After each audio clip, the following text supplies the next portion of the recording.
kahit gabuhok mo, kahit wala kang buhok ha, kahit gabuhok mo or buhok ni President Duterte, hindi mahawakan ng ICC. Hindi ako mapayag na papasok ang ICC dito. Alam mo, dagdag yan.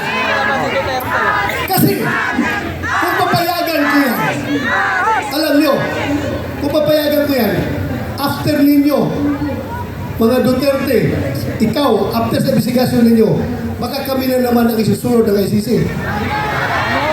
So, naniwala ako. Pero bakit ngayon, yung nagkahiwalay ang unity, bakit biglang nagbago? Bakit biglang nagbago?